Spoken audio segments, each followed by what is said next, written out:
Hello student, welcome to all. बेटा आज आप लोग डीएलएड फर्स्ट सेमेस्टर का सेकंड कंपलसरी पेपर शिक्षण अधिगम के सिद्धांत का में संप्रेषण के कारकों के विषय में अध्ययन करने जा रहे हैं। बेटा इसके पहली क्लास में आप लोगों ने संप्रेषण का अर्थ, परिभाषा, विशेषता, सिद्धांत इत्यादि के विषय में अध्ययन किया।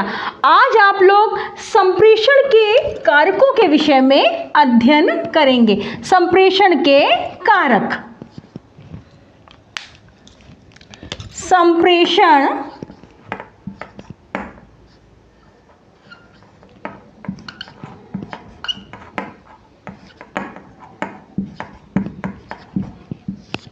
के कारक।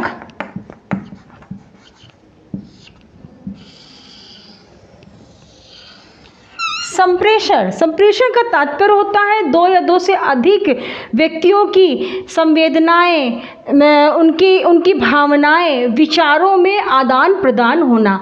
ये एक द्विमार्गी प्रक्रिया है जिसमें शिक्षक और छात्र दोनों शामिल होते हैं। इसके अलावा बेटा संप्रेषण के अंतर्गत हम बच्चों के विचारों और भावनाओं का सही ढंग से उनको सुनते हैं और उनके जो भी तारतम्यता है उनको सही ढंग से बच्चों को आगे बढ़ने के लिए बताते हैं। अब हम बात कर रहे हैं संप्रेषण के कारक, जिसमें पहले नंबर में आता है संवेग तथा भावनाएं। फर्स्ट नंबर में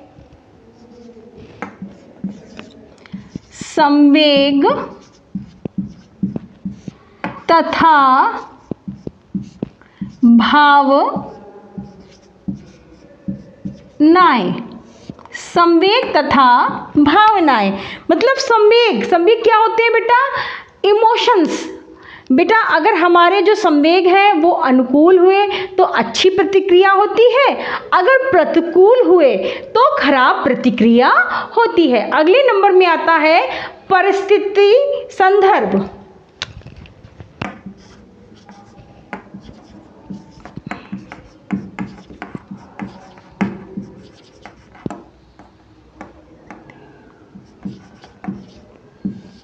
संदर्भ मतलब जैसी परिस्थिति होती है, प्रत्येक संदेश के लिए अगर हमने सही संदर्भ और प्रकरण का इस्तेमाल नहीं किया तो संप्रेषण जो होता है वो सही ढंग से नहीं होता, अर्थात आदान प्रदान जो होता है वो सही ढंग से नहीं होता है। अगले नंबर में आता है भाषा।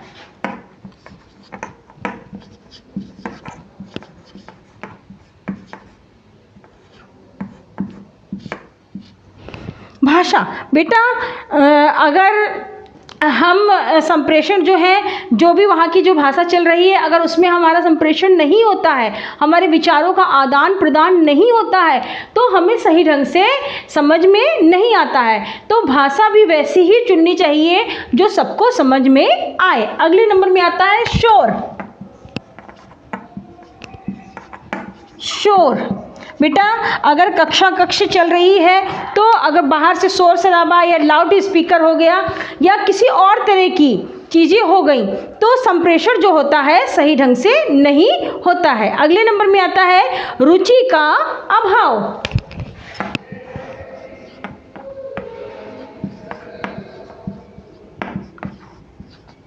रुचि का अभाव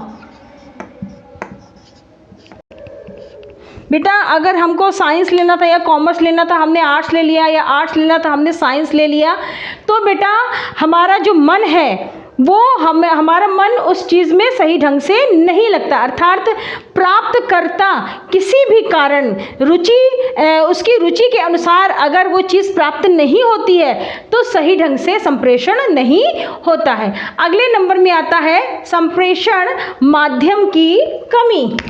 6 नंबर में संप्रेषण माध्यम की कमी।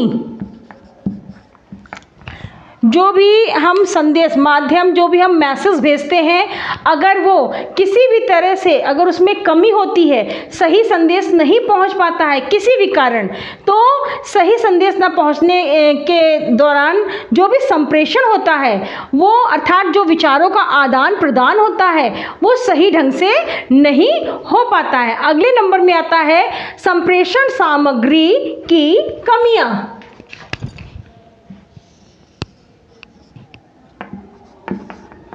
संप्रेषण सामग्री की कमियां।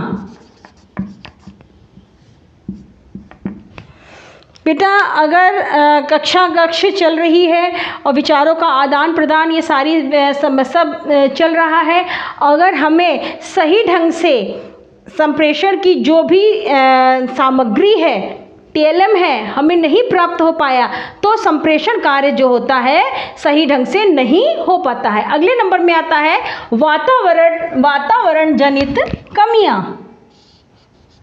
8th नंबर में वातावरण जनित कमियां।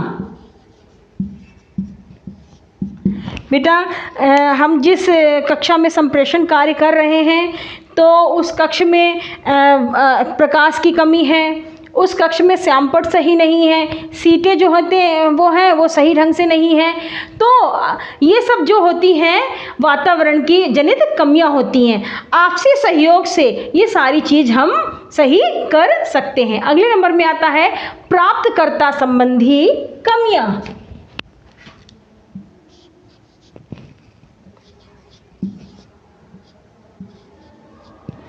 प्राप्तकर्ता संबंधी कमियां। प्राप्तकर्ता अगर संप्रेषण चल रहा है, हम विचारों का आदान प्रदान कर रहे हैं और प्राप्तकर्ता का मन कहीं और लगा है, वो सही ढंग से समझ नहीं पा रहा, या वो भययुक्त है, वो अपनी बातों को भी प्रेजेंट नहीं कर पा रहा है, तब भी संप्रेषण सही ढंग से नहीं हो पाता है। तो बेटा ये थे कुछ संप्रेषण के कारक, जिसमें संवेग तथा भावनाएं, परिस्थितिक संदर्भ, भाषा, शोर, रुचि का भाव, संप्रेषण माध्यम की कमी, संप्रेषण सामग्री की कमियां, वातावरण जनित कमियां, प्राप्तकर्ता संबंधी कमियां। तो अब बेटा हम बात करते हैं प्रभावी संप्रेषण के प्रभाव।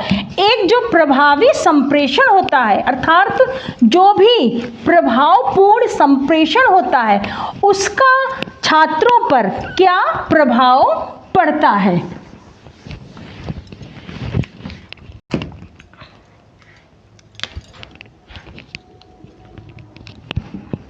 प्रभावी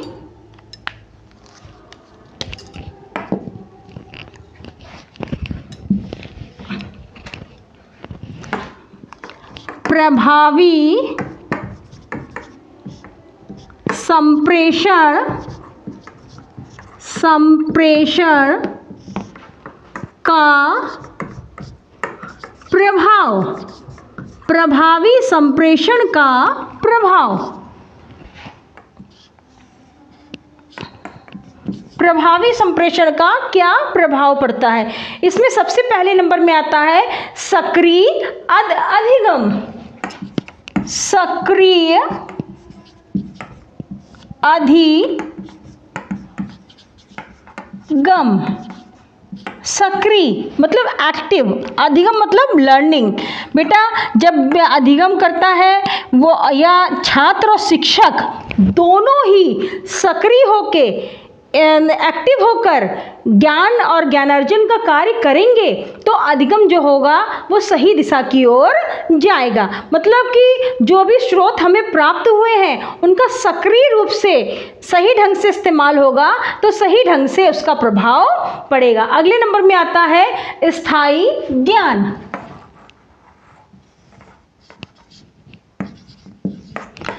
स्थायी ज्ञान।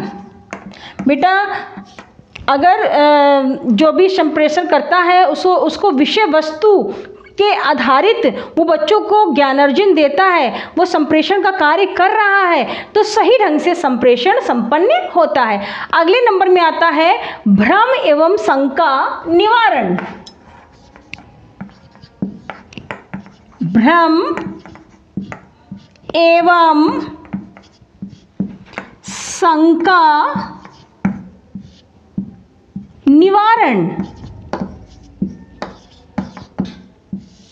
बेटा जो भी कक्षा का वातावरण होता है उसको ऐसा नहीं बनाना चाहिए जिससे कि छात्र जो हैं वो भययुक्त हो और वो अपने जो शिक्षक से तुरंत जो भी उनके मन में शंका हो, भ्रम हो, प्रश्न उत्तर न कर सकें।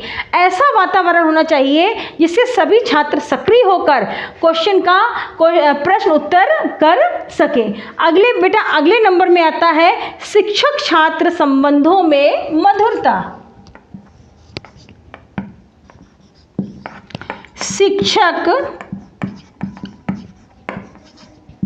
छात्र संबंधों में मधुरता। बेटा शिक्षक और छात्र का जो भी संबंध होता है उसको मधुर होना चाहिए, आत्मीय होना चाहिए।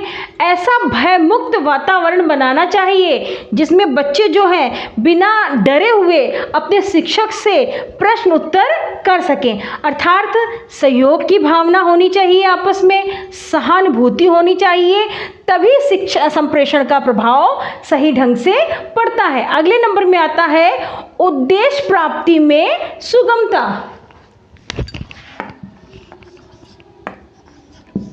उद्देश्य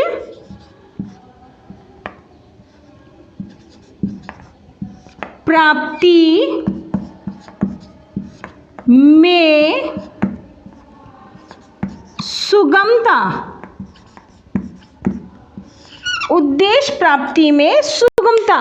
बेटा जो भी पाठ विषय है, विषय वस्तु है, उसको सरल और रुचिकर बनाकर पढ़ाई जाए, बच्चों को अध्ययन अध्यापन कार्य कराया जाए, तो बेटा इससे निश्चित ही उनको सही ढंग से ज्ञान प्राप्त होगा। हम जिस उद्देश्य के लिए, जो भी मेरा एम है, उसके लिए हम सही ढंग से अपने निर्धारित लक्ष्यों का पालन कर रहे हैं तो सही ढंग से संप्रेषण होता है। तो बेटा ये है प्रभावी संप्रेषण के प्रभाव, जिसमें सक्रिय अधिगम, स्थायी ज्ञान, भ्रम एवं शंका निवारण, शिक्षक छात्र संबंधों में मधुरता, उद्देश्य प्राप्ति में सुगमता।